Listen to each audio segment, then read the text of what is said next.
الحمد لله رب العالمين وصلی اللہ وسلم علی نبیہ الامین وعلی آلہ وصحبہ اجمعین. محترم بھائیو، یہ جو سیزن چل رہا ہے یہ چھٹیوں کا سیزن ہے. آفیسز میں، اسکولوں میں، یعنی اسکولوں کی چھٹیوں کی وجہ سے لوگ آفس سے بھی چھٹیاں لے کے تو ادھر ادھر جاتے ہیں.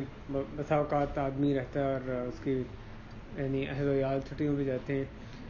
تو اللہ کی توفیق سے آج ہم اسی تعلق سے بات کریں گے کہ چھٹیوں کے حوالے سے جو فراغت کا وقت ہے وہ یا مختلف کام جن کی یعنی کوشش کی جاتی ہے، پلاننگ کی جاتی ہے چھٹیوں میں، اس کے حوالے سے اسلام میں کیا ہدایات ہیں، شرعی احکام کیا ہیں، اس کے احکام ہدایات جو یعنی شریعت میں آپ جانتے ہیں کوئی ایسا گوشہ نہیں کہ چھٹی گزارنی ہے تو اس میں دین خارج تو نہیں ہو سکتا. ہر چیز میں دین تو داخل ہی ہے.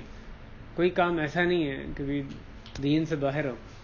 تو وہ سیر تفریح کا معاملہ ہے یا پکنک کا معاملہ ہے، باہر نکلنے کا، ٹور لگانے کا معاملہ ہے، یا کوئی بھی یعنی ہمیں کام کرنا ہے زندگی میں، تو وہ بہرحال دین کے جو احکام ہیں اس میں لازماً ہمیں یعنی ہدایات اور احکام ان کی طرف ہم نے دیکھنا ہی ہے. اور یہ علماء کو اللہ تعالیٰ جزائے خیر عطا فرمائے کہ جو احکام کسی چیز سے متعلق ہوتے ہیں ان کو ایک جگہ یکجا فرماتے ہیں تاکہ عام لوگوں کے لیے اس کی رسائی اس تک آسان ہو جائے. کس طرح سے یعنی ایک خاص موضوع میں کیا ہمیں آیات، احادیث یا ہدایات کیا ملتی ہیں، کن چیزوں کو پیش نظر رکھنا چاہیے. تو اسی حوالے سے چھٹیاں یعنی چھٹیاں اس میں جو وقت، اس میں جو موضوعات براہ راست جن کا تعلق ہے، ایک تو وقت اس کی قیمت یا فارغ وقت، اسی طرح جو نکلنا اور سفر کرنا یا ٹورزم یا مثلاً جو سیر و تفریح ہے اس کے تعلق سے بھی. پھر یہ بھی کہ چھٹیوں میں کیا کام ایسے ہیں جو کہ کیے جا سکتے ہیں. جب آدمی کے پاس فارغ وقت ہو تو وہ کئی دفعہ چاہتا ہے کہ وہ کسی صحیح استعمال میں لے کر آئے اس کو، لیکن ذہن میں بہت ہی محدود فہرست ہوتی ہے خیر کے کاموں کی. اس وجہ سے وہ اس کو کی چیزیں ملتی ہی نہیں کہ کیا کام کرے، کس طرح سے ان کو اپنے وقت کو استعمال میں لے کر آئے. یہ موضوعات جو ہیں یہ یعنی متعلق ہیں، اس کے بارے میں انشاءاللہ بات کریں گے. انسان کئی ایک مواقف انسان کی زندگی میں ایسے آتے ہیں، بعض اس کو یعنی تعمیر کے ہوتے ہیں، بعض تخریب کے شاید کہہ سکتے ہیں، یعنی بعض جو ہیں وہ سعادت لے کر آتے ہیں، بعض بدبختی بھی لے کر آتے ہیں، بعض اس کی زندگی میں خوشی لے کر آتے ہیں، بعض غمی اور پریشانیاں لے کر آتے ہیں. اور بعض ایسے مواقف یا لمحات ہوتے ہیں جو کہ تھوڑی سا وقت ہوتا ہے لیکن وہ اپنی صعوبت کی وجہ سے لگتا ہے کہ کئی سالوں پر محیط ہے، ان کو گزارنا اتنا مشکل لگ رہا ہوتا ہے آدمی. یعنی کہتے ہیں کہ یہ چار دن جو ہیں ایسے لگتا ہے 4 مہینے بن گئے، وقت نہیں گزرتا مصیبت کی وجہ سے. اور بعض ایسے ہوتے ہیں کہ ہم کہتے ہیں کہ پتہ نہیں چلا سال گزر گئے اور اتنے اچھے طریقے سے دن گزر گئے.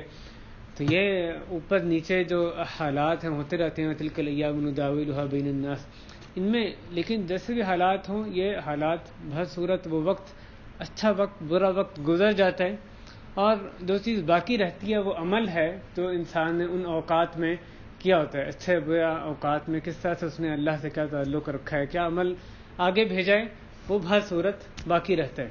اور پھر وہ یعنی ماضی کی ایک خبر بن جاتی ہے کہ وہ کہتا ہے کہ ایک وقت ایسا گزرا، اچھا تھا یا برا تھا، لیکن وہ جب گزر جاتا ہے تو اس کی جو یعنی ایک صرف تذکرہ ہی باقی رہ جاتا ہے.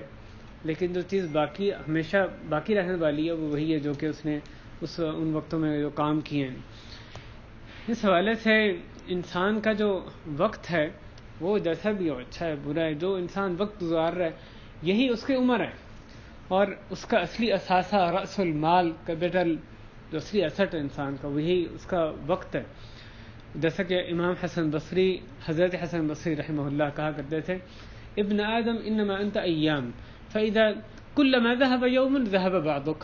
کہ ابن آدم تم اصل میں کچھ دن ہو، تو جو تم انسان ہے وہ کئی دنوں کو ملا کے انسان بنتا ہے، جتنی بھی اس کی زندگی ہے یہ انسان ہے. تو جب ایک دن چلا جاتا ہے تو گویا تمہارا ایک حصہ چلا جاتا ہے. یہ حلیۃ الاولیاء میں ذکر کیا. اسی طرح جو انسان کا وقت ہے وہ کیسے اس کو گزارتا ہے، وہ اس کو دنیا آخرت کی سعادت کا بھی ذریعہ بن سکتا ہے، اور ان دونوں جہانوں کی بدبختی کا ذریعہ بھی اس کا وقت کا صحیح نہ گزارنا بن سکتا ہے۔ جو اللہ کے لیے اللہ کی مدد سے وقت اس نے گزارا وہ اس کے فیور میں اس کے لیے کاؤنٹ کیا جائے گا، جو اس نے وقت گزارا غفلت میں اور صرف یعنی فارغ رہ کے اور وقت کو برباد کر کے، تو وہ ظاہر ہے اس کے خلاف پھر وہ وقت جو ہے وہ اس کے خلاف ہے۔ اور یہ ایسا وقت بھی ہوتا ہے کہ انسان کا جو بہترین اس کا مصرف وہ صرف سونا اور وقت برباد کرنا ہی اس کا بہترین مصرف یعنی اس کو نظر آ رہا ہوتا ہے۔ تو ایسے جو اوقات ہیں اس میں تو اس کا جو زندگی سے بہتر اس کی موت ہوگی اگر اس قسم کا وہ وقت وہ گزار رہا ہے۔ یہ ایسی زندگی کا کیا فائدہ ہے جس میں کہ وقت کو صرف برباد کرنا ہی برباد ہی کرنا اس کے سامنے ہو یا اس زندگی کا حصہ ہو۔ امام ابن قیم رحمہ اللہ فرماتے ہیں کہ انسان سے جب اللہ تعالیٰ خیر کا ارادہ کرتے ہیں تو وقت کے ذریعے اس کی مدد کرتے ہیں کہ اس کا وقت اس کی مساعد بن جاتا ہے، اس کا مددگار بن جاتا ہے، اور جب شر کا ارادہ فرماتے ہیں تو وقت اس کے خلاف ہو جاتا ہے۔ ایک وہ انسان ہے کہ جب وہ اچھائی کے کاموں سے پیچھے ہٹنے کا ارادہ کرتا ہے تو اس کو جو وقت ہے وہ اس کو کھڑا کر دیتا ہے، قائم رکھتا ہے، اس کی مدد کرتا ہے۔ دوسرا انسان جب وہ کسی اطاعت کے کام میں آگے چلنے کا ارادہ کرتا ہے تو جو اس کی عمر ہے اس کا وقت وہ اس کی مددگار نہیں ہوتا، ظاہر ہے اس کے اپنے کرتوتوں کی وجہ سے یہ یعنی اسی کا نتیجہ ہوتا ہے۔ بہت صورت بھائیوں اللہ کی مدد ہم طلب کریں کہ وقت کو اچھے طریقے سے بہترین انداز سے اس کو گزارنے کی بھرپور کوشش کریں، اس کو یعنی استعمال میں لانے کی کوشش کریں ایسی چیزوں میں جو کہ واقعی ہمارے لیے فائدہ مند ہو، اور اللہ پہ توکل کریں، کثرت سے دعا کریں، اللہ کی طرف پلٹیں۔ تمام امور اللہ ہی کے ہاتھ میں۔ جو فارغ وقت ہے اس کو استعمال میں لے کر آنا ایک حدیث جس پہ بہت غور کرنے کی ضرورت ہے فارغ وقت کے حوالے سے، امام بخاری رحمہ اللہ نے اس کو روایت کیا ہے کہ نبی کریم صلی اللہ علیہ وسلم فرماتے ہیں وقت کی جو فارغ وقت کی قدر ہے اس حدیث میں دیکھیں، نعمتان مغبون فیہما کثیر من الناس الصحۃ والفراغ، کہ دو نعمتیں ایسی ہیں جس میں بہت سے لوگ خسارے میں ہیں، ایک صحت اور ایک فراغت۔ مغبون غبن کہتے ہیں کہ انسان نے ایک بڑی قیمت کا جو سامان ہے وہ تھوڑی قیمت میں بیچ دیا، یا تھوڑی قیمت کا سامان زیادہ قیمت میں لیا، تو تجارت میں جو خسارے والی تجارت ہے اس کو غبن کہا جاتا ہے۔ کہ دو نعمتیں ایسی ہیں جس میں کہ اکثر لوگ خسارے میں اس کی صحیح قدر نہیں کرتے، اس کا حق ادا نہیں کرتے، ایک صحت اور ایک فراغت۔ لہذا کم لوگ ایسے ہیں جو کہ ان دونوں نعمتوں کی قدر کرتے ہیں۔ آپ دیکھیں بسا اوقات ایسے ہوتا ہے انسان کے پاس جو صحت ہوتی ہے لیکن مشغولیات اس کی معیشت کے اسباب اختیار کرنے میں، اپنی معیشت کے سلسلے میں خوب وہ مشغول ہوتا ہے کہ اس کو اور کسی کام کا اس کے پاس وقت ہی نہیں ہوتا، اور پھر کئی دفعہ ایسے ہوتا ہے اس کے پاس وہاں سے فراغت ہوتی ہے لیکن صحت اس کا ساتھ نہیں دیتی۔ دونوں چیزیں جس انسان میں جمع ہوں کہ فراغت بھی ہے اور صحت مند بھی ہے، اور پھر وہ ان کو برباد کر دے، ان کی نیکی کے کاموں میں، نیکی کمانے میں اس کو صرف نہ کرے ان نعمتوں کو، تو پھر تو یہ واقعی خسارے والا بن جائے گا۔ تو کم لوگ ایسے ہیں جو کہ صحت کی نعمت اور فراغت کی نعمت اس کی قدر کرتے ہیں۔ اکثریت کیا کرتے ہیں؟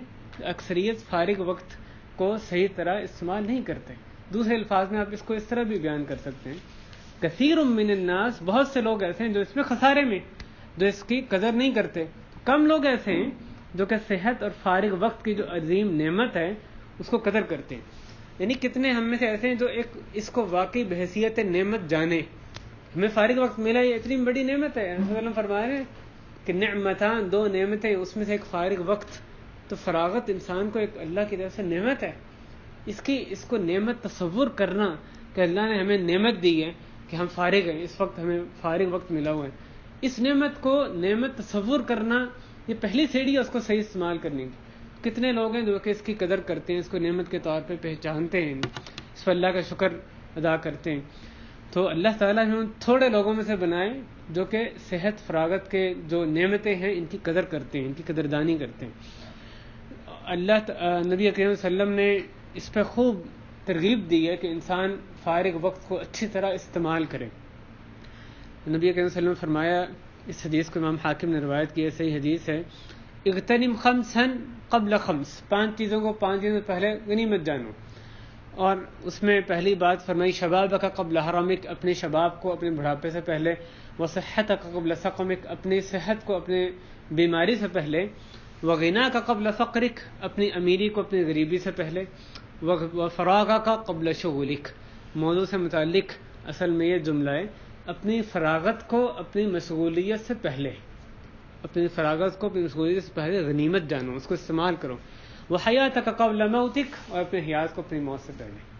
تو بھائیو اس حدیث میں حکم دیا گیا کہ جو فارغ وقت ہے اس کو غنیمت جانو، اس سے پہلے کہ تم فارغ وقت کی نعمت ختم ہو جائے، مشغولیت تمہارے دوبارہ تمہیں آ لے.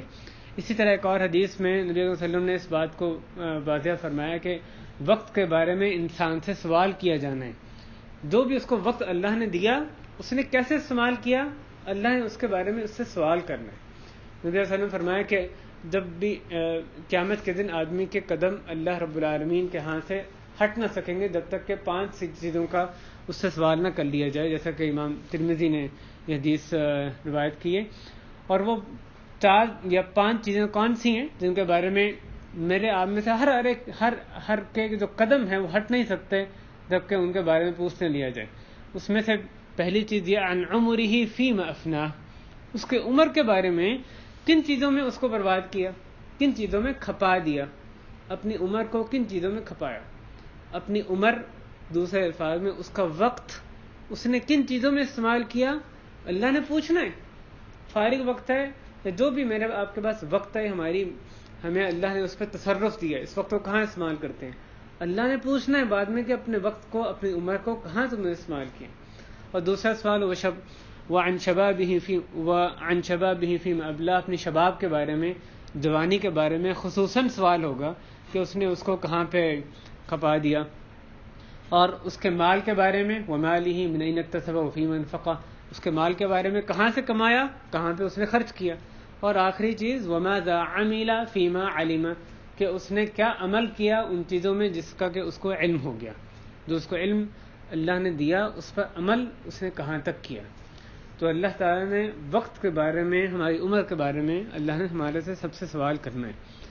وقت اتنی قیمتی چیز، اور یعنی کتنی بڑی تعداد میں ایسے لوگ موجود ہیں کہ وہ سب سے ہلکی چیز ہے جس کو ضائع کرنا اس کی کوئی قدر و قیمت ہی نہیں ہے، کہ وقت اس کو ضائع برباد کرنا اس میں کوئی خسارہ سمجھا ہی نہیں جاتا ہے.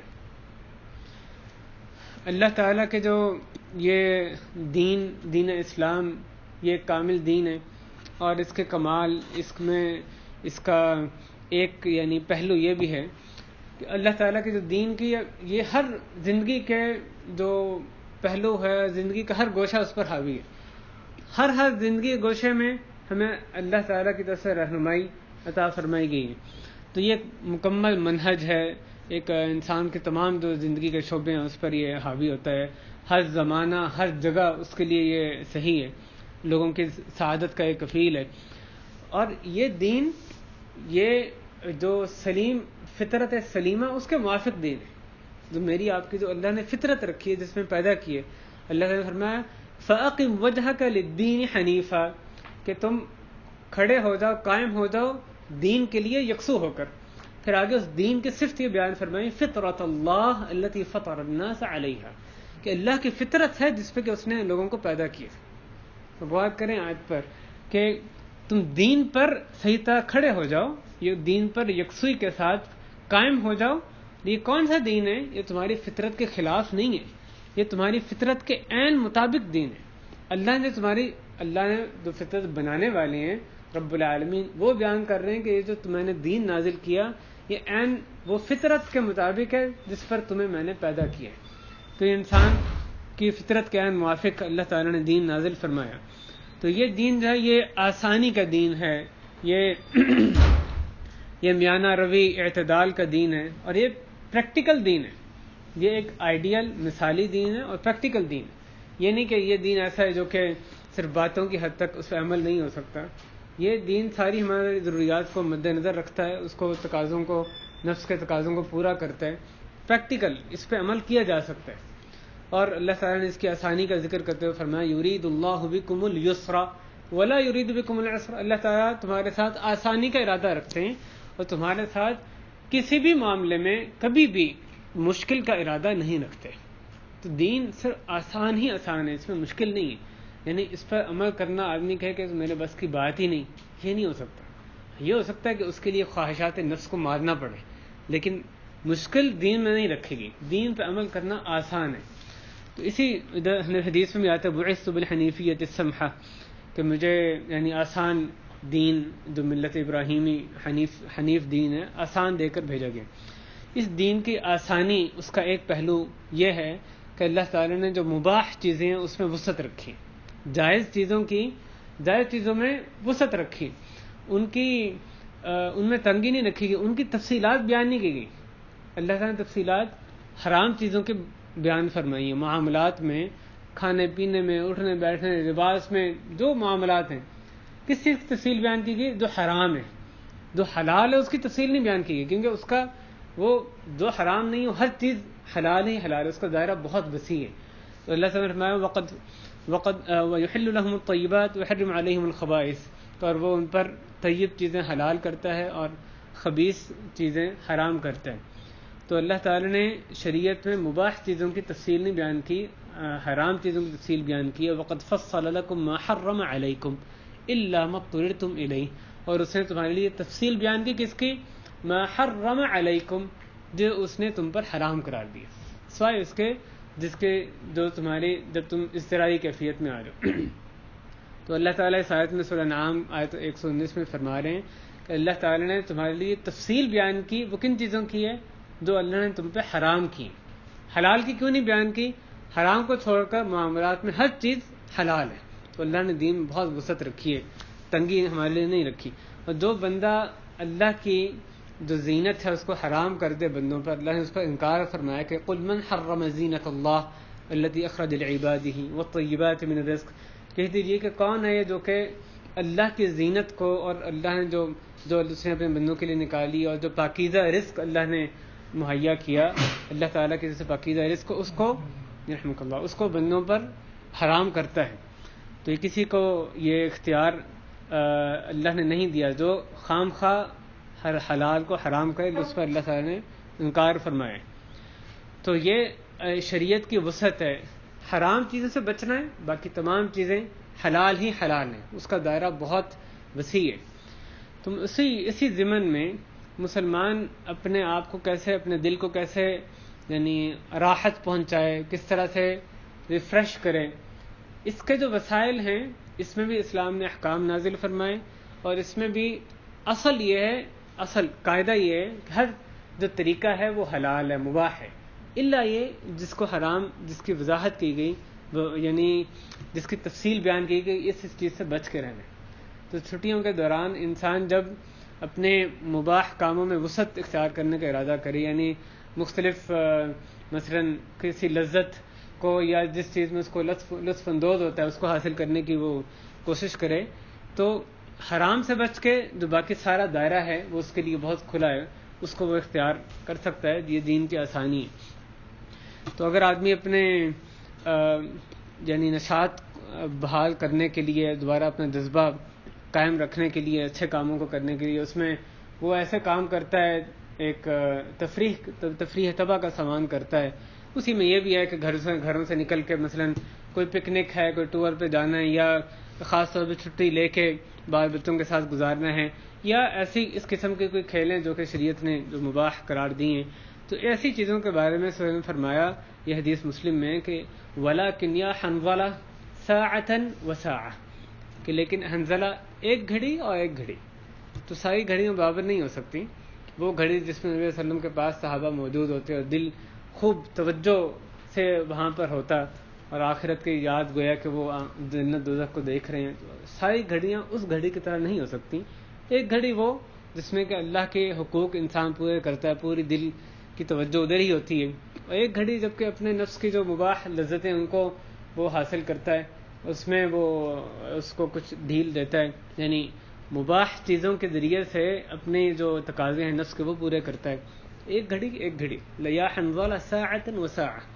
اس حدیث کا بعض جو نادان لوگ ہیں وہ اس کو اس طرح سے اس کا معنی بیان کرتے ہیں کہ ہاں ایک گھڑی اللہ کی اطاعت میں، جبکہ تمہیں اللہ کی اطاعت توجہ کے ساتھ کرنی ہے، ایک گھڑی دوسری وہ جہاں تم نے اپنے نفس کے تقاضے پورے کرنے ہیں، اس میں نفس کو ڈھیل بھی دے سکتے ہو، اس میں کچھ منکرات بھی ہو گئیں، کچھ اللہ کی معصیتیں بھی ہو گئیں تو خیر ہے، کیونکہ سورہ میں کہا ایک گھڑی اور ایک گھڑی، ہر گھڑی اطاعت کی نہیں ہے. یہ بعض نادان لوگ اس حدیث کو بیان کر کے اس کا مطلب بیان کرتے ہیں، یہ معنی ہرگز نہیں ہے. آپ حدیث کا پس منظر دیکھیں تو معنی یہ کہ ہر گھڑی ایک جیسی نہیں ہو سکتی کہ آدمی صرف سنجیدگی کی باتیں اور جو محنت اور اللہ کی طرف خوب توجہ، آخرت کی یاد، وہ اس کو کمال درجے پہ رہے، یہ نہیں ممکن. ایک گھڑی وہ ہوگی جبکہ وہ کچھ ریلیکسیشن ہوگی، کچھ تفریح طبع کا سامان ہوگا، جائز حدود میں رہتے وہ دوسری گھڑی. تو صلی اللہ علیہ وسلم نے جو انسان کی ضرورت ہے اس کو انصاف اس میں بیان فرمایا کہ یہ چیز ہے، یہ منافقت نہیں ہے بلکہ انسانی فطرت کا ایک تقاضا ہے، شریعت نے اس کی پاسداری کی ہے. مراد یہ کہ آدمی اپنے نفس کو اس قدر وہ وسعت دے کہ وہ جو نفس کا تقاضا ہے وہ پورا، اپنے نفس اپنا تقاضا، اپنا حق وہ پورا کر سکے. کوئی انسان اس کی طاقت نہیں رکھتا کہ پورے ہمیشہ وہ اللہ کی عبادت میں ہی ہمیشہ مصروف رہے، ہمیشہ سنجیدگی کی باتیں یا جو خوب محنت 24 گھنٹے وہی کرتا ہے، یہ انسان کی طاقت سے باہر ہے. تو اس لحاظ سے دوسری ایک گھڑی بھی انصر اس کی زندگی میں آتی ہے. نبی صلی اللہ علیہ وسلم نے عبداللہ بن عمر ابن عاص رضی اللہ عنہ کو فرمایا کہ تم سارا زمانہ روزہ رکھتے ہو اور پوری رات قیام کرتے ہو؟ انہوں نے کہا جی ہاں ایسے ہی کرتا ہوں. تو آپ نے فرمایا کہ انک اذا فعلت ذلك هجمت له العين ونفحت له النفس، کہ بے شک تم اگر اس طرح سے کرو گے تو آنکھیں اندر چلی جائیں گی، آنکھوں پہ جیسے ہلکے بن جاتے ہیں کہ آنکھیں جو ہیں وہ صحیح نہیں رہیں گی، اور نفس جو ہے وہ تھک جائے گا، اکتا جائے گا.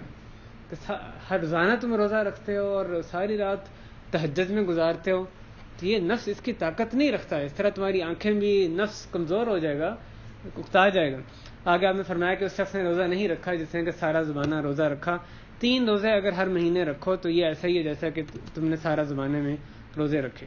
اور دوسری حدیث میں کہ آپ نے ان کو فرمایا کہ روزہ رکھو بھی، افطار بھی کرو، اور قیام بھی کرو اور سویا بھی کرو، کیونکہ تمہارا بے شک تمہارا نفس کا بھی، تمہارے جسم کا بھی تم پر حق ہے، تمہاری آنکھ کا بھی تم پر حق ہے، تمہاری بیوی کا بھی تم پر حق ہے، اور جو تمہیں زیارت کرے تمہارا مہمان اس کا بھی تم پر حق ہے. ایک اور حدیث میں جو بخاری میں حضرت سلمان فارسی رضی اللہ تعالیٰ عنہ، انہوں نے حضرت ابو الدرداء رضی اللہ عنہ ان کو کہا تھا کہ بے شک تمہارے رب کا تم پر حق ہے، تمہارے نفس کا تم پر حق ہے، تمہارے اہل کا تم پر حق ہے، تو ہر حقدار کو اس کا حق دو. تو بعد میں جب نبی صلی اللہ علیہ وسلم کو بات پتہ چلی تو انہوں نے اس کا اقرار کیا اور کہا صدق سلمان نے سچ کہا. یہ یعنی بعض احادیث نصوص ہیں جو کہ انسان کی کچھ جو تفریح کے اوقات ہیں اس کے یہاں پہ اقرار کیا گیا، اس کا ذکر کیا گیا. اسی طرح آل داؤد علیہ السلام ان کی حکمتوں میں بھی ذکر کیا تھا کہ وہ ساعتیں 4 ساعتیں اس میں اس سے غافل نہ ہو، یعنی 3 سنجیدگی والے ساعتوں کا ذکر کیا، اپنے رب سے مناجات کے ساتھ، اپنے محاسبہ نفس کے ساتھ، اور جس میں کہ اپنے بھائیوں کے پاس بندہ جاتا ہے اس کے عیوب پہ اس کی نشاندہی کرتے ہیں، اور ایک ساتھ جو کہ اپنے وہ یعنی تفریح طبع کا اس میں سامان کرتا ہے. پہلی 3 ساعتوں میں وہ معاون ہوتی ہیں. اور حضرت علی سے روایت کیا جاتا ہے کہ اپنے دلوں کو راحت پہنچاؤ، ایک گھڑی بھر راحت پہنچاؤ ان کو. اگر مجبور کر دیا جائے تو پھر وہ یعنی اندھے ہو جاتے ہیں، وہ اس کے سکت نہیں رکھتے. یہ حدیث ادب المفرد میں امام بخاری نے اس کا ذکر کیا کہ حضرت بکر بن عبداللہ کہتے ہیں کان اصحاب النبی صلی اللہ علیہ وسلم یتبادحون بالبطیخ فاذا كانت الحقائق كانوا هم الرجال، کہ صحابہ نبی کریم صلی اللہ علیہ وسلم کے صحابہ کرام وہ تربوز ایک دوسرے کی طرف پھینکا کرتے تھے، یا شاید اس کے بیج مراد ہیں. تو آگے فرماتے ہیں جب حقیقتوں کا سامنا ہوتا تو پھر وہی مرد ہوتے. تو ایک گھڑی ایسی ہوتی ایک دوسرے سے ہنسی مذاق بھی کرتے، لیکن جب حقائق آتے تو پھر وہی جوان مردی بھی دکھاتے، وہی پھر مرد ہوتے. یہ بھائیوں ایک پہلو ہے. یہ اس بات کا ایک پہلو ہے جو کہ بات کی تکمیل کے لیے ضروری ہے کہ آدمی ہر وقت عبادت، ہر وقت سنجیدہ کام اس کی طاقت نہیں رکھتا. کچھ وقت اس کو اپنے نفس کے لیے، دوسرے کاموں کے لیے، تفریح طبع کے بھی چاہیے. اس کا دوسرا پہلو جس کی کہ اس دور میں زیادہ ضرورت ہے، کیونکہ پہلا جو پہلو ہے اس میں ہمیں وہ بیماری اس دور میں کم ہی نظر آتی ہے. یعنی کم ہی نظر آتے ہیں کہ اس قدر انسان انہماک سے عبادت کر رہا کہ اس کو یہ روکنا پڑے کہ بھئی تھوڑا اپنے نفس پہ رحم کرو، تم اتنی بات تھوڑا سو بھی لیا کرو، تھوڑی اس کو بھی حق ادا کرو. یہ بیماری کم ہے. تو دوسرا پہلو اس بات کا یہ ہے کہ بے شک تفریح طبع، انٹرٹینمنٹ، یہ تمام چیزیں حلال ہیں، مباح ہیں، لیکن یہ غایت نہیں ہے، یہ ہدف نہیں ہے انسان کی زندگی کا. یہ وسیلہ ہیں، صرف ایک عارضی چیزیں ہیں. یعنی اس کا ایک جو مقصد کو حاصل کرنے میں یہ چیزیں معاون ہیں. اصلی مقصد مسلمان کی زندگی کا وہ جد و جہد، سنجیدگی، کام کرنا، محنت کرنا، اصل میں اس کا جو غالب، جو عام چلن اس کی زندگی میں یہی ہونی چاہیے. یہ جو لہو و لعب ہے یہ ایک عارضی چیز ہونی چاہیے. اگر یہ عارضی چیز اصلی چیز بن جائے، جو ایک یعنی قاعدہ کلیہ تھا وہ عارضی چیز بن جائے اور عارضی چیز اصلی چیز بن جائے، تو یہ یقیناً بہت بڑا خسارہ ہے. جو چیز یعنی ایک چیز جو کہ غایت ہماری ایک چیز مقصد ہے، ایک چیز اس مقصد کو حاصل کرنے کا ذریعہ ہے. غایت اصل میں جد و جہد، سنجیدگی، اور جو جس کے لیے اللہ نے ہمیں پیدا کیا. اللہ نے ہمیں تفریح کے لیے اور ان کاموں کے لیے، لہو و لعب کے لیے پیدا نہیں کیا. یہ کام کب تک ان کا وہ جائز ہیں، وہ قابل تعریف ہیں، جب تک کہ اصلی مقصد کے لیے معاون ہو. جب وہ خود ہی مقصد بن جائیں اور انسان کا اٹھنا بیٹھنا وہی بن جائے کہ بھئی کیسے زیادہ زیادہ اپنے نفس کی لذتوں کو پورا کر سکتا ہے، تو پھر یقیناً وہ قابل مذمت ہے. یہ چیز جو ہے وہ پھر اس کے یعنی بالکل انسان کے جو مقصد تخلیق ہے وہ چیزیں بن کر نہ رہ جائیں، وہ کبھی بھی مطلوب نہیں ہے کہ وہ فرض ضائع کرنے لگ جائے، اللہ کی عبادت سے غافل ہو جائے. اصلی مقصد پیچھے رہ گیا، جو وسیلہ تھا اس کی وجہ سے مقصد کو ضائع کرنے لگ گیا، اپنی زندگی کو برباد کرنے لگ گیا. یہ کام نہیں ہونا چاہیے. یہ جو پہلو ہے یہ زیادہ بیماری زیادہ عام نظر آتی ہے معاشرے میں، جس کی طرف توجہ خود بھی دوسروں کو دلانے کی زیادہ ضرورت ہے. اگلی بات یہ کہ جو مختلف پکنک میں یا اپنے آؤٹنگ کے لیے لوگ نکلتے ہیں، یعنی چھٹیوں کے اوقات میں، کہ تاکہ ایک یعنی تفریح طبع ہو، کچھ مزہ لینے کے لیے، تو یہ ایک مباح چیز ہے. اس کا حکم اگر ہم باقی کسی اعتبار کو چھوڑ کے دیکھیں تو ایک جائز چیز ہے، اس سے زیادہ اس کا حکم نہیں. لیکن انسان اس کو اچھی نیت کے ذریعے سے مستحب بھی بنا سکتا ہے، مندوب یا مستحب بنا سکتا ہے. اس میں اچھی نیت، اچھا مقصد اپنے ذہن میں رکھے. اگر اس کا ذہن میں یہ ہو کہ اس نے اطاعت کے کاموں پر اپنے آپ کو دوبارہ جمانے میں یہ چیز معاون ہے، اس اپنی نشاط دوبارہ بحال کرنی ہے، اور جو اکساہٹ کا نفس شکار ہوا تھا اس کو دور کرنا ہے، اور جو اللہ نے یعنی اپنے گھر والوں پر بھی سرور، خوشی داخل کرنی ہے، ان کے دل کو خوش کرنا ہے. اللہ کی جو بکھری ہوئی نشانیاں بر و بحر میں اور مختلف کائنات میں جو بکھری ہوئی نشانیاں، ان کا مشاہدہ کرنا ہے، اس سے اس کا ایمان کی تازگی ہوگی. تو ایسے مقصد سے وہ اس آؤٹنگ کو ایک عبادت بھی بنا سکتے ہیں.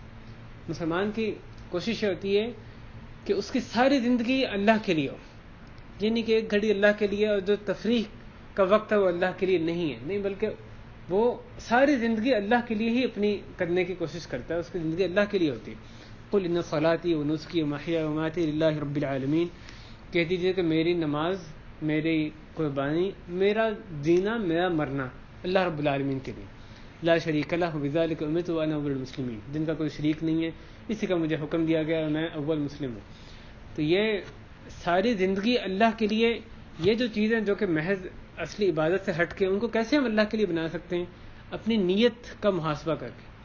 اس جو معاملات ہیں، مباح چیزیں ہیں، جائز چیزیں، اس کو ثواب کا ذریعہ کیسے بنایا جا سکتا ہے؟ اچھی نیت کر کے. تو آپ کتنی ہی چیزیں جو کہ عام زندگی میں ہم کرتے ہیں، جو کہ صرف جائز کے حکم میں آتی ہیں، ان کو ہم اچھا اس سے بھی ہم اپنا اطاعت میں ان کو کنورٹ کر سکتے ہیں، بدل سکتے ہیں، اگر اس میں اچھا مقصد، ایک شرعی مطلوب جو مقصد ہے وہ ہمارے کار فرما ہو. جیسے کہ آؤٹنگ میں بھی ذکر کیا گیا. تو مسلمان یہ جو مباح چیزیں ہیں ان کو اطاعت میں اپنی اچھی نیت سے حاصل یعنی بنانے کی کوشش کرتا ہے. ایک گھڑی بھی یہ مسلمان پسند نہیں کرتا کہ اس کی ایسے برباد ہو جائے کہ اس میں کوئی نیکی نہ کمائے. چاہے تفریح کی گھڑیاں اس میں بھی اچھی نیت کے ذریعے اس میں بھی نیکیاں کمانے کی وہ کوشش کرتا ہے. تو کھا رہا ہے پی رہا ہے سو رہا ہے یعنی سیر کر رہا ہے لیکن وہ ان کو بھی اس طریقے سے عبادات وہ بنا لیتا ہے. انما الاعمال بالنیات. تو بھائیو اپنا سونا بھی اگر اس میں بھی ہم اللہ سے اجر طلب کریں اچھی نیت رکھیں تو وہ بھی ایک عبادت بن جاتا ہے. بغیر نیت کے بندہ صرف کہ تھک گیا ہوں سو گیا تو وہی اجر ضائع ہو جاتا ہے. یہ بات حضرت صحابہ کرام سے واضح طور پہ مروی. حضرت معاذ بن جبل رضی اللہ عنہ آپ جانتے ہیں بہت بڑے عالم صحابی. حضرت صلی اللہ علیہ وسلم نے فرمایا کہ حلال و حرام کے سب سے زیادہ علم رکھنے والے. وہ دوسرے صحابی حضرت ابو موسیٰ اشعری رضی اللہ عنہ ان کو فرماتے ہیں انام اول اللیل کہ رات کے ابتدائی حصے میں سوتا ہوں اور پھر میں کھڑا ہوتا ہوں نیند سے بیدار ہوتا ہوں اور میں نے اپنا نیند کا جو میرا حصہ تھا وہ پورا کر لیا. فاقرأ ما كتب اللہ لی پھر میں وہ پڑھتا ہوں جو اللہ نے میرے لیے لکھا. میں جو تلاوت میرے نصیب میں لکھی میں قرآن کا ورد کرتا ہوں وہ پڑھتا ہوں. فاحتسب نومتی کما احتسب قومتی تو میں اپنی نیت کا بھی اللہ سے اجر طلب کرتا ہوں جس طرح اپنے قیام کرنے کا اللہ سے اجر طلب کرتا ہوں. کون فرما رہے ہیں؟ معاذ ابن جبل رضی اللہ عنہ. وہ یعنی یہ صراحت فرمانے کے دیکھو سونا اس کو بھی تم اس نیت سے کہ میں اٹھ کے اللہ کی عبادت کرنی ہے قیام کرنا ہے اس کی طاقت بحال ہو جائے اچھی نیت کے ذریعے سے اس کو بھی اجر کمانے کا تم ذریعہ بنا سکتے ہو. تو بخاری و مسلم دونوں میں یہ موجود ہے. اسی طرح سے دردار سے اسی طرح کا قول روایت کیا تھا کہ میں اپنے نفس کو کچھ یعنی راحت پہنچاتا ہوں تفریح طبع کا سامان کرتا ہوں تاکہ حق کے کاموں پر وہ مددگار ہو جائے.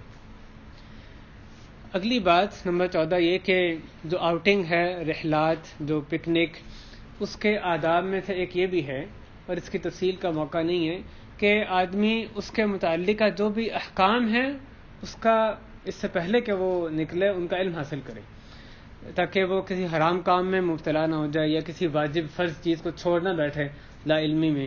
وہ سیکھے کہ نماز کب قصر ہونی ہے کب نماز جمع کی جا سکتی ہے جو اگر سفر کر رہا ہے مثلا یا روزہ کب چھوڑا جا سکتا ہے مثلا اگر رمضان کا موسم ہے تیمم کیسے کیا جاتا ہے اس کے کیا احکام ہے کن چیزوں سے ختم ہوتا ہے جو مسح الخفین موزوں پہ مسح کرنے کا اس کے کیا احکام ہے مسافر مقیم میں کیا فرق ہے. اس طرح کی جو چیزیں جو احکام اس سے متعلق ہیں یا اگر وہ شکار کے نکل رہے تو شکار کا اس کے کیا احکام شریعت میں ہے. سورہ مائدہ میں اس میں یعنی اس میں بھی احکام ذکر کیے گئے حدیث میں اس کی تشریح آتی ہے. تو کون سا شکار جائز ہے کون سا نہیں جائز ہے کب جو شکار کیا ہوا جانور ہے اس کو حلال کرنا ضروری ہے سوئی پھیرنا ضروری ہے کب اس کے بغیر جو شکار کے تعلق سے احکام ہے وہ بھی حاصل کرے. اس طرح سے جو آؤٹنگ ہے اس کے بھی احکام وہ وہاں پہ حاصل کر کے پھر اس اپنی تفریح کے لیے وہ نکلے. اسی طرح بعض اہم آداب میں سے جو کہ خیال رکھنے کی چیزیں ہیں جب انسان اپنی آؤٹنگ کے لیے نکلتا ہے والدین سے اجازت لینا نکلنے سے پہلے.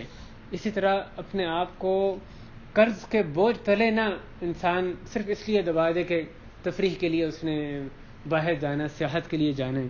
استخارہ کرنا ابھی یہ جائز کام ہے لیکن اس میں بھی استخارہ کہ میرے لیے بہتر کیا ہے یہاں نکلوں نہ جاؤں فلاں جگہ جاؤں یا فلاں جگہ جاؤں استخارہ کرنا.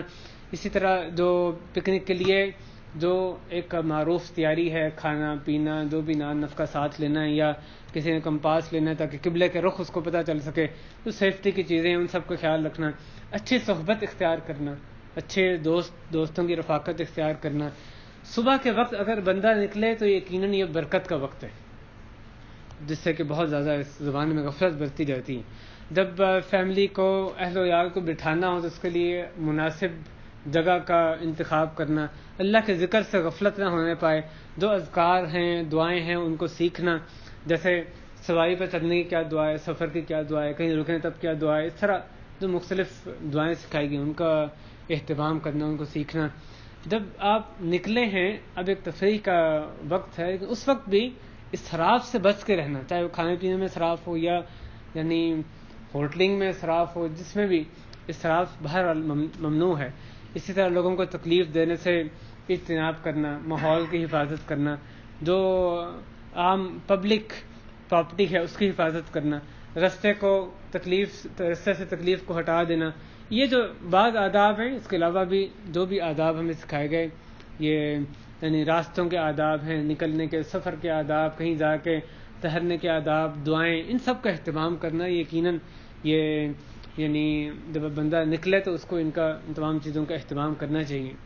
خاص طور پر بھائیو جب بندہ آؤٹنگ کے لیے جاتا ہے یا چھٹیاں گزارنے، تو اس میں جو سب سے اہم چیز جس کا اس کو خیال رکھنا ہے وہ نماز کی پابندی ہے، جو کہ اسلام کا ایک رکن ہے. اس کی اہمیت ہم سے مخفی نہیں ہے، لیکن بسا اوقات آدمی اپنی یعنی جہاں پہ رہ رہا ہوتا ہے اس میں تو اس کی توجہ ہوتی ہے، لیکن جب نکلتا ہے کہیں یعنی ادھر ادھر جاتا ہے تفریح کے لیے تو وہاں پہ تساہل کا شکار ہو جاتا ہے.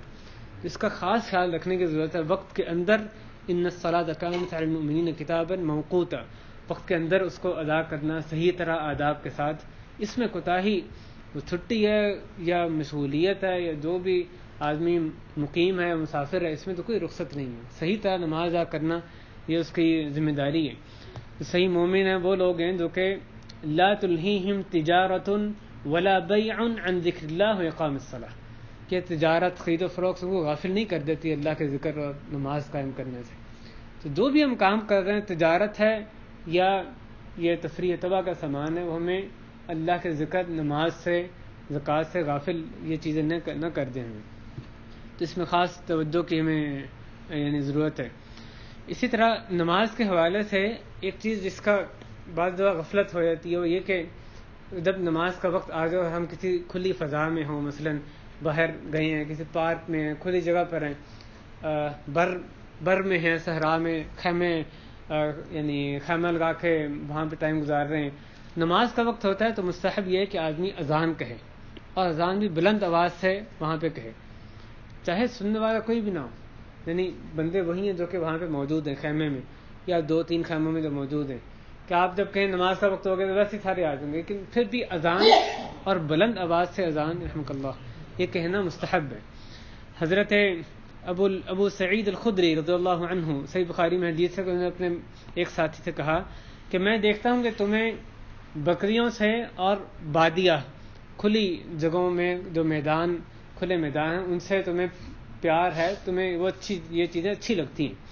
تو جب تم اپنی بکریوں کے درمیان ہو اور کھلی جگہ پر ہو اور اذان کی پس جب تم یعنی نماز کے لیے پکارو، جب اذان دو تو وہ کہتے ہیں فرفع صوتک بالنداء، تو بلند آواز سے اذان کہو. کس کو کہہ رہے ہیں؟ ایک بندہ جو اکیلا بکریاں چرا رہا ہے کہیں صحرا میں، اس کو کہہ رہے ہیں جب تم نماز کے لیے اذان دو تو بلند آواز سے اذان دیا کرو. آگے وہ وجہ بیان کرتے ہیں کہ لا يسمع مدى صوت المؤذن جن ولا انس ولا شيء الا شهد له يوم القيامه، کیونکہ مؤذن کی جہاں تک آواز پہنچتی ہے، جو بھی جن ہو انسان ہو کوئی بھی چیز جو جہاں تک اس کی آواز پہنچتی ہے وہ اس کے لیے قیامت کے دن گواہی دے گی. پھر حضرت ابو سعید کہتے ہیں میں نے یہ بات نبی کریم صلی اللہ علیہ وسلم سے سنی ہے. تو آپ دیکھیں ایک اکیلا آدمی جب کہ اس کو بھی اس کی تلقین کی گئی، اسی طرح اگر صرف 4 بندے ہی ہیں وہاں پہ خیمہ لگائے ہوئے ہیں تو ان کو بھی چاہیے کہ وہ بھی اونچی آواز سے آواز کہیں. صرف یہ نہیں کہ ایک بندے کو یا 2 بندے ساتھ ہیں ان کو آواز بلند آواز سے اذان پکاریں، جہاں تک آواز جائے گی اس کا ثواب ان کو ملے گا. اور کچھ ایک متروک سنت جس کا احیاء کرنا ایسی کھلی جگہوں پر آسانی سے ممکن ہے، وہ چپل یا جوتی پہن کر نماز پڑھنا ہے. نبی اکرم صلی اللہ علیہ وسلم نے اس حدیث میں جس کو امام ابو داؤد نے روایت کیا فرماتے ہیں خالف الیہود، یہودیوں کے مخالفت کرو، فإنہم لا یصلون فی نعالہم ولا خفافہم، کیونکہ وہ اپنی جوتیوں میں یا اپنے موزوں میں نماز نہیں پڑھتے. تو جوتے پہن کر نماز پڑھنا اس میں یہودیوں کی مخالفت ہے.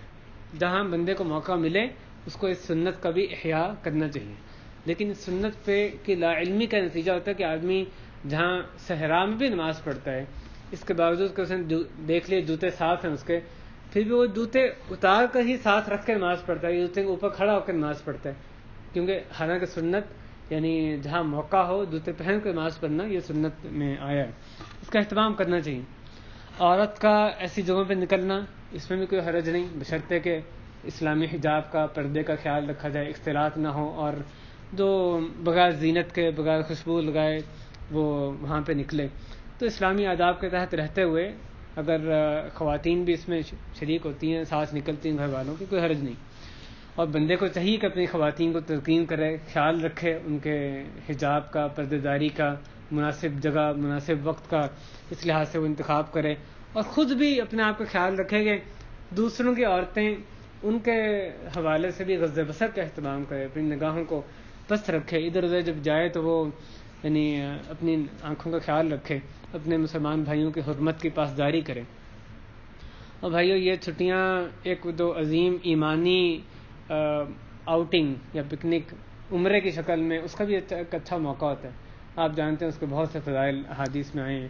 تو اس کو بھی ایک آؤٹنگ بھی ہوتی ہے، ساتھ ساتھ ایک عبادت بھی، بڑا اچھا ایمان کی تجدید کا موقع بھی ہوتا ہے. اس کا بھی یہ موقع ہے کہ آدمی فارغ اوقات میں وہاں پہ بھی جا سکتا ہے.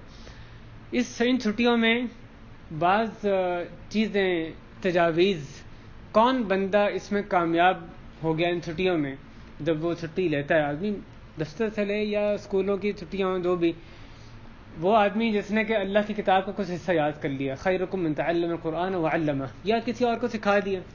تم میں سے بہترین وہ جس نے قرآن جو سیکھے اور سکھائے. وہ شخص جو کہ علم حاصل کرنے کے لیے جس نے کوئی قدم اٹھائے، من سلک طریقا یلتمس فیہ علما سہل اللہ لہ بہ طریقا الی الجنہ، جس نے کوئی ایسا رستہ اپنایا جس میں کہ وہ علم حاصل کرتا ہے، طلب کرتا ہے، تو اللہ تعالیٰ اس کے ذریعے سے جنت کا ایک راستہ اس کے لیے آسان فرما دیتے ہیں. تو چھٹیوں میں جو علم حاصل کرنے کے لیے نکلا وہ بھی یقیناً سے کامیاب ہے. جس نے تبلیغ کا کام کیا، علم آگے پہنچایا یا یعنی دعوت کو آگے پھیلایا، اس نے بھی ایک کامیابی حاصل کی. بلغوا عنی ولو آیا، خواہ ایک آیت ہی ہو اس کو آگے پہنچاؤ میری طرف سے. اور وہ شخص کامیاب ہوا جس نے کہ دوسروں کو خیر کی طرف، دوسروں کی رہنمائی کی، جس نے نیکی کے کاموں کی طرف نشاندہی کی، یا دوسرے کو نصیحت کی، خیر خواہی کی بات دوسرے سے کی. من دل علی خیر فلہ مثل اجر فاعلہ، کہ جس نے کسی خیر کی طرف دوسرے کی رہنمائی کی تو خیر کا کام کرنے والے کے مطابق اس کو بھی اجر ملے گا. دوسری حدیث میں آتا ہے جس نے کسی ہدایت کی طرف دوسرے کو بلایا تو اس کے لیے ویسا ہی اجر ہے جیسا کہ اس ہدایت پہ عمل کرنے والوں کو اجر ملے گا. اس کی وجہ سے ان عمل کرنے والوں کے اجر میں کوئی کمی واقع نہیں ہوگی. وہ شخص جس نے والدین سے حسن سلوک کے لیے ان چھٹیوں کو استعمال کیا، صلہ رحمی کے لیے استعمال کیا، اقرباء کی، رشتہ داروں کی زیارت کے لیے اس کو استعمال کیا، اور اپنے جو اہل ہیں ان کے حقوق ادا کرنے کے لیے استعمال کیا، یقیناً یہ سب کامیابی ہی کی صورتیں ہیں. وہ شخص جس نے کہ اپنے جسمانی ورزش کی اور نیت یہ تھی کہ اس طرح سے بدن کو، جسم کو تقویت ملتی ہے کہ اس کے ذریعے سے اللہ کی عبادت، اللہ نے جو ذمہ داریاں عائد کی ہیں ان کو اچھے طریقے سے وہ پوری کر سکتا ہے. المؤمن القوی خیر واحب الی اللہ من المؤمن الضعیف، طاقتور مومن اللہ تعالیٰ کو زیادہ محبوب ہے اور بہتر ہے ایک ضعیف مومن سے.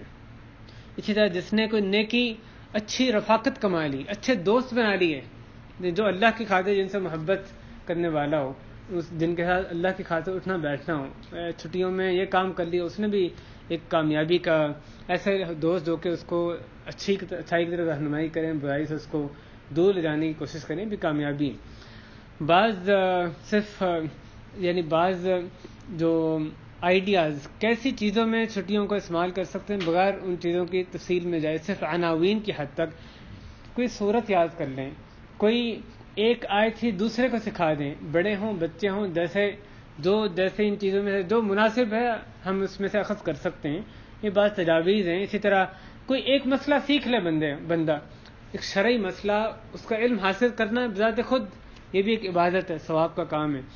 کسی درس میں جا کے بیٹھ جائے، درس میں نہیں بیٹھنا، اس کے علاوہ کسی جو اچھا کوئی درس ہو، قرآن حدیث کی بات اس کو سن لے، آڈیو ریکارڈنگ ہے یا دیکھنا ہے ویڈیو جیسے بھی، یا کتاب کو، دینی کتاب پڑھ لے، کوئی پمفلٹ ہے اس کو آگے پہنچا دے، یا اس نے کوئی لیکچر سنا اس کی تلخیص کر کے، سمرائز کر کے دوسروں تک پہنچا دے، بڑا نیکی کا کام ہے. کوئی کسی نیکی کا کام ہو رہا ہے اس کے دعوت نامہ آگے پہنچا دے، یا کسی اپنے بھائی کو سدھارنے کی کوشش کرے، ایک جو ہمدرد بندہ ہے اس کی رفاقت اختیار کر لے، جو محروم شخص ہے اس کو کچھ دے دے، اسی طرح اپنا مال میں سے کچھ خرچ کر دے، کوئی نیکی کا کام میں انفاق فی سبیل اللہ کر دے، جو مدد کا طالب بھائی ہے اس کی مدد کر دے، عمرہ کر لے، جاہل کو سکھا دے، جو لا علم آدمی ہے اس کو دین کا علم سکھا دے، کسی جنازے کے پیچھے چلا جائے، عیادت کر لے مریض کی، یا ایک خیر کا جو پروجیکٹ ہے اس کی پلاننگ کر لے، پروجیکٹ جس کے بارے میں سوچتے رہتے ہیں کیا کرنا ہے، یعنی کیونکہ پلاننگ میں وقت لگتا ہے، فارغ وقت ہو تو اس کی پلاننگ میں کرنے میں اس کو استعمال کر لیا جائے، یہ بذات خود ایک مستقل یعنی موضوع ہو سکتا ہے، یہ بھی ایک نیکی کا کام ہے جو جس میں استعمال کیا جاتا ہے۔ کوئی پہلو بھائی ہو جس میں کہ آپ کو ایک نظر آتا ہے کہ اس میں ایک گنجائش ہے، یہاں میں دین کی خدمت اس کے ذریعے بھی کر سکتا ہوں، یہ ایک چھوٹی سی خلا باقی ہے جس میں میں اپنے کنٹریبیوشن کر سکتا ہوں، تو وہ اس کو آپ کرنے کی پر کر سکتے ہیں تو ضرور پورا کریں، جیسا بھی معروف کا کام ہے اس کو حقیر نہ جانیں۔ آپ کوئی کام تو خود نہیں کر سکتے، کسی کو آئیڈیا دے سکتے ہیں کہ اچھائی کا کام جو آپ کا خیال ہے کہ اور کر سکے گا، آئیڈیا دینا وہ بھی بڑا اچھا کام۔ خندق کا آئیڈیا حضرت سلمان فارسی نے دیا تھا، جس پر اتنی اس کے آگے خیر مسلمانوں کو اس کی نصیب ہوئی، تو یہ بھی ایک نیکی کا کام ہے۔ یہ بہرحال بعض چیزیں ہیں، بعض یعنی باتیں جو کہ چھٹیوں کے تعلق سے، تفریح طبع کے تعلق سے، آؤٹنگ، اس میں کن چیزوں کا خیال رکھنے، کرنے نہ کرنے کے کام، کس ذہن سے ہم نے ان کاموں کو کرنا ہے، کس نیت سے ہمیں کرنا چاہیے۔ اللہ تعالی ہمیں فارغ اوقات کی جو نعمت ہے اس کی قدردانی کی توفیق عطا فرمائے، ہمیں ان تھوڑے لوگوں میں بنا دے جو کہ اس نعمت کو کما حق کہو استعمال کرتے ہیں، اس کو صحیح مصرف میں استعمال کرنے کے حریص ہوتے ہیں، صحت کو بھی اور فارغ وقت کو بھی۔ اللہ ہمیں اپنے وقت کی قدر کرنے کی توفیق عطا فرمائے، چھٹیوں کو صحیح طرح اللہ اپنی مرضی کے مطابق گزارنے کی توفیق عطا فرمائے۔ اللہ ہماری مشغولیت کے اوقات ہوں یا فراغت کے اوقات ہوں، اللہ اپنی ہر قسم کی معصیت سے، نافرمانی سے اپنا دامن بچانے کی توفیق عطا فرمائے، اپنی صرف وہ زندگی عطا فرمائے جو کہ صرف آپ کی اطاعت والی زندگی ہو، تونگری والی، صرف اپنی محتاجی والی زندگی اے اللہ میں عطا فرما، تمام مخلوقات سے بے نیازی والی، اپنی صرف محتاجی والی زندگی عطا فرما۔ اے اللہ اس مجلس کو مبارک بنا، ہمارے بیٹھنا قبول فرما، ہمیں ایک دوسرے سے اپنی خاطر محبت کرنے کی توفیق عطا فرما۔ اے اللہ اہل خانہ پر خصوصی رحم و کرم عطا نازل فرما، ان کے کاموں میں آسانی پیدا فرما، ان کے اہل میں، ان کے رزق میں، مال میں برکت عطا فرما۔ اے اللہ تمام جو لوگ حضرات یہاں پر موجود ہیں، اے اللہ کہنے والا سننے والے تمام کے گناہ معاف فرما، ہماری پریشانیاں، ہمارے دکھ، ہماری مصیبتیں دور فرما دے۔ اے اللہ ہمیں سعادت والی زندگی عطا فرما، اپنی اطاعت والی زندگی عطا فرما، اپنی محبت نصیب فرما، اپنے جو سچے بندے ہیں اے اللہ ان کا ساتھ نصیب فرما دے، ان کے رفاقت میں اے اللہ ان کے ساتھ رہ کے زندگی گزارنے کی توفیق عطا فرما۔ اے اللہ یہ جو مہینہ لوگ اس میں حج کی تیاری کر رہے ہیں، جو بھائی بھی ہم میں سے، ہمارے اہل و عیال، ہمارے احباب میں سے حج کا ارادہ رکھتے ہیں، ان کے اس ارادے میں برکت عطا فرما، ان کو سنت کے مطابق حج ادا کرنے کی توفیق عطا فرما۔ اے اللہ ہمیں بھی بار بار اپنے گھر کی زیارت نصیب فرما، حج و عمرے کی توفیق عطا فرما۔ وصلی اللہ وسلم علی نبینا محمد وعلی آلہ وصحبہ اجمعین۔